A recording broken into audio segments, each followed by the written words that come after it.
Amigos do esporte, boa noite. Quem vos fala é Silvano Melo, seu comentarista esportivo e analista de futebol. Dando início às análises top 5 jogos filtrados pré-analisados para o próximo sábado, dia 6 de abril. E antes de darmos início às nossas análises, eu venho por meio deste pedir a sua colaboração. Se não é inscrito no canal Muita Bola nessa hora, se inscreve, deixa o like, feedback, colabora, participa, fortalece. E vamos para o que interessa. Primeiro jogo pré-analisado para o próximo sábado, dia 6 de abril, é a final do Gauchão, jogo da volta, 4h30 da tarde, a bola rola no Estádio Olímpico para Grêmio e Juventude. Lembrando, o jogo de ida foi 0-0. Um novo empate amanhã, a decisão será nos pênaltis. Lembrando, o Grêmio tem apenas uma derrota nos últimos 6 jogos, são 4 vitórias e um empate. E dentro de casa defende uma invencibilidade de 10 jogos com 9 vitórias e um empate. Marcou 26 gols, uma média positiva, ataque over, média de 2,5 por partida e sofreu apenas 8, números inferior a um gol negativo por partida. Já pelo lado do Juventude, apesar de estar invicto a 5 jogos, obteve apenas 2 vitórias e 3 empates nos últimos 5, obviamente. E, em contrapartida, é um péssimo visitante. A realidade é essa. Dentro de casa, costuma fazer o dever de casa, principalmente quando enfrenta equipes do mesmo quilate, ou um pouco inferior. Mas quando enfrenta equipes de melhor qualidade, como é a equipe do Grêmio, como foi o próprio Inter, apesar de ter eliminado a equipe do Inter após 2 empates de 0-0, a equipe encontrou dificuldade para se sair vencedor no tempo normal. A realidade é essa. O Inter, ou melhor, o Juventude não costuma ser um bom visitante. Apenas uma vitória nos últimos 8 jogos. 3 derrotas e 4 empates. O número de empates que acaba preocupando. Tanto que essa equipe precisou de 2 para eliminar o Inter nas penalidades.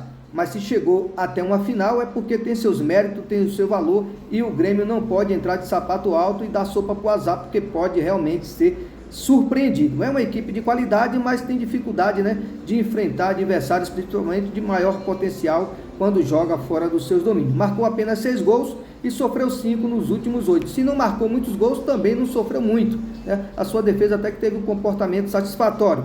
Já o Grêmio, no confronto direto, nos últimos 10 jogos, entre eles, jogos aleatórios, obteve 6 vitórias, 2 derrotas e 2 empates. Mas, em compensação, na condição única de mandante, são 16 jogos de invencibilidade até o presente momento.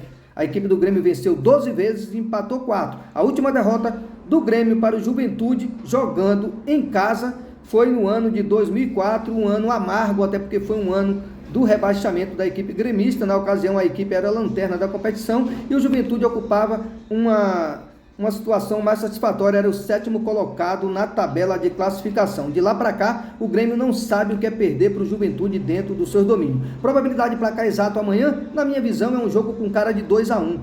Até por se tratar de ser o segundo jogo, das equipes terem que se expor mais, ter que partir com tudo, porque não há mais nada a perder, não tem mais terceira partida, enfim. E aí o Juventude tem que buscar o jogo, tem que se abrir, não pode ficar só na defensiva, explorando uma bola no contra-ataque, um escanteio, porque se ficar atrás vai levar pressão e pode já dar adeus ao título já nos 30 primeiros minutos do primeiro tempo. Então precisa sair um pouco mais para o jogo, obviamente com sabedoria, não pode também abrir a sua retaguarda, porque o Grêmio tem uma equipe de melhor qualidade e quando impõe a sua velocidade, o seu contra-ataque, com os jogadores que tem, com as qualidades características, principalmente individuais, o Grêmio acaba superando, um adversário de menor qualidade, como é o caso aí do Juventude, com todo respeito, mesmo se tratando de um finalista.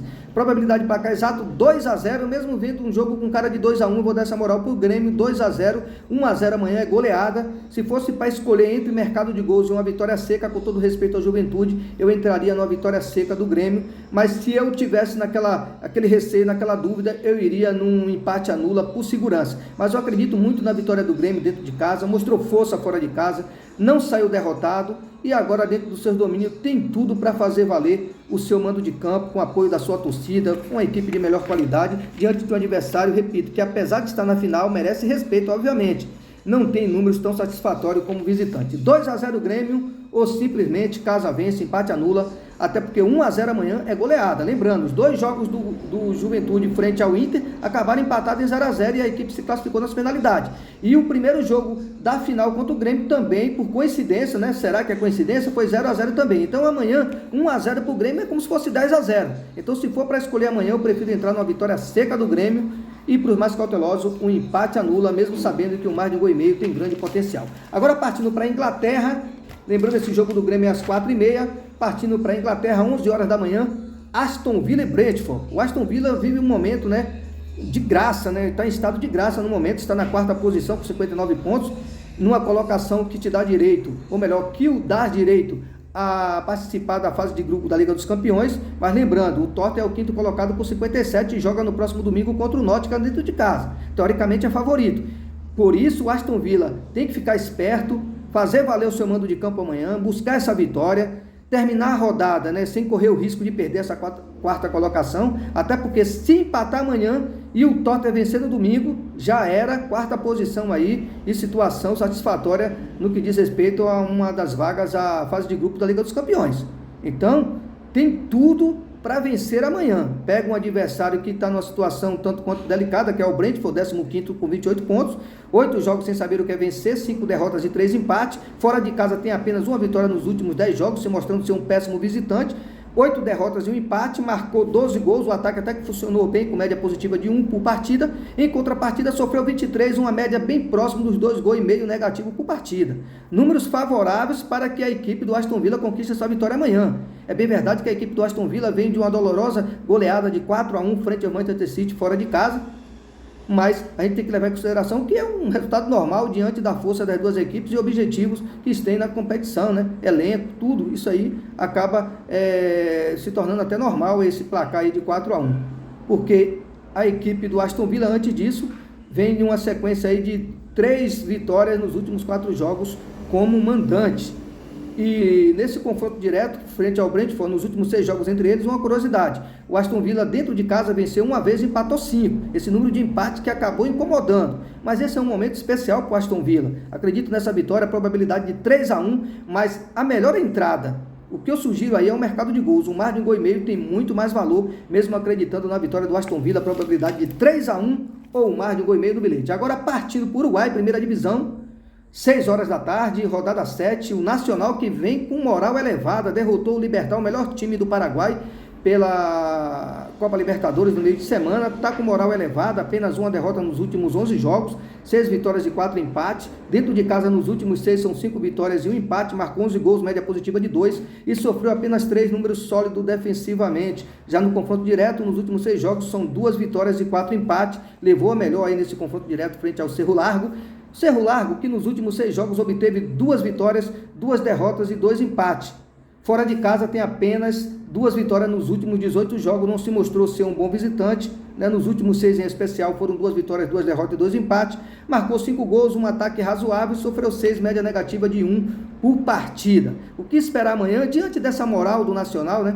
Que no próximo dia 11 volta a jogar pela Libertadores, desta vez fora de casa na Argentina, enfrentando o River Plate.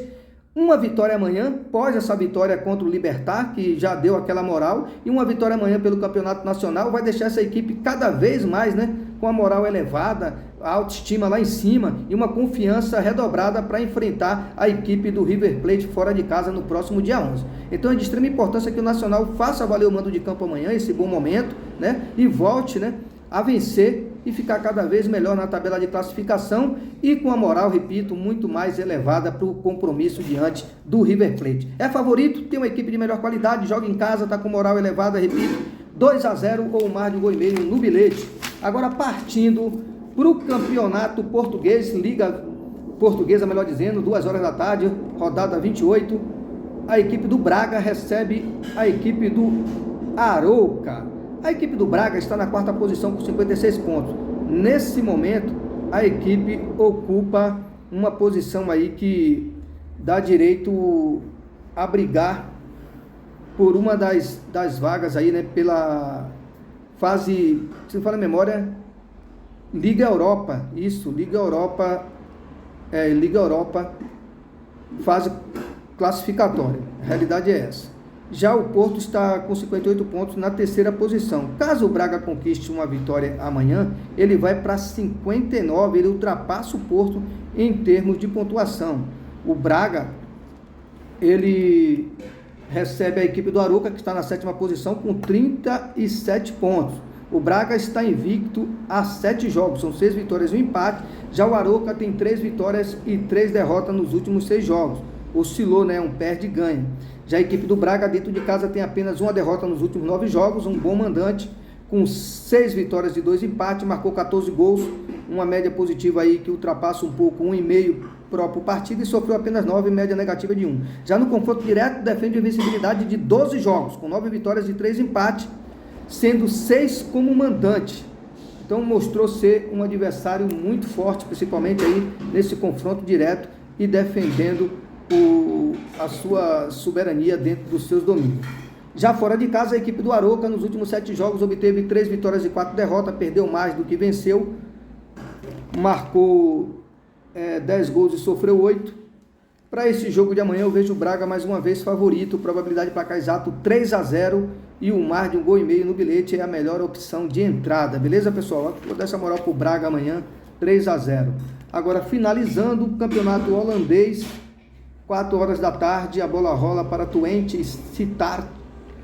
A equipe do Twente é o terceiro colocado com 57 pontos, lembrando o quarto é o Alkmaar com 52 pontos, então vale a pena o Twente tirar proveito da situação do adversário amanhã, que está na 10ª posição com 35 pontos, tem uma menor qualidade, por isso o Twente jogando em casa tem a obrigação de vencer amanhã e não vacilar, até porque o Alkmaar ou o AZ acaba, digamos, em caso de tropeço do Twente, e caso o Alkmaar, ou seja, o AZ vença, ele vai distanciar ainda mais esse número de pontuação aí do Twente. Então o Twente tem tudo para vencer amanhã, tem uma equipe de melhor qualidade, uma equipe mais envolvente, mais atuante, 4 vitórias, 1 derrota e 1 empate nos últimos 6, é favorito. Nos últimos 8 jogos dentro de casa foram 6 vitórias, 1 empate, 1 derrota, marcou 17 gols, um ataque houve com média positiva de 2 e sofreu apenas 7, média negativa de 1. Já no confronto direto, nos últimos 7 jogos, 4 vitórias do Twente, 1 derrota e 2 empates, supremacia. Fora de casa, a equipe do Sittard, nos últimos 6 jogos foram 2 vitórias, 2 derrotas e 2 empates, 4 gols apenas marcados, um ataque abaixo da média, um ataque não tão promissor, e uma defesa um tanto quanto vulnerável, sofreu 10, média positiva de 1,5 para 2. O que esperar amanhã? Mercado de gols também, mais de 1,5 gols no bilhete, e uma probabilidade de 3-0 para o Twente amanhã, Twente favorito, joga em casa, e repito, tem uma equipe de melhor qualidade e maior potencial. 3-0 ou mais de 1,5 gols no bilhete. Finalizando o top 5 de amanhã, agora extraindo uma tripla do dia, referente a essas 5 análises, via áudio e vídeo, eu iria de Grêmio para vencer, Twente para vencer, e eu vou dar essa moral para o Aston Villa, viu pessoal? Vou aqui correr o risco, vou dar moral para o Aston Villa para vencer, Grêmio para vencer e Twente para vencer, é a tripla do dia. E a tripla promissora, eu separarei aqui o Braga, o Nacional, e vou colocar mais um aí que eu vou escolher, no final do vídeo vocês vão saber, e vou colocar aí os 3 para vencer, beleza pessoal? Então é isso, tripla do dia, tripla promissora, probabilidade de placares exatos, top 5, top 10, super 16 no final do vídeo. Se você não é inscrito no canal Muita Bola, se inscreve, deixa o like, feedback, colabora, participe. E até a próxima, até amanhã, um ótimo sábado, e que o mesmo seja um dia propício a vários greens e que o mesmo também sobressaia os red, beleza pessoal? Uma boa noite a todos, fique com Deus e até a próxima, e não deixa de prestigiar o conteúdo deixando seu like e feedback. Para quem gosta de placares exatos e quer ir numa tripla exata amanhã, eu iria de Grêmio 2-0, Aston Villa 3-1 e Twente 3-0. E uma dupla exata eu iria de Braga 3-0 e Nacional 2-0. Beleza pessoal? Boa noite a todos e até a próxima.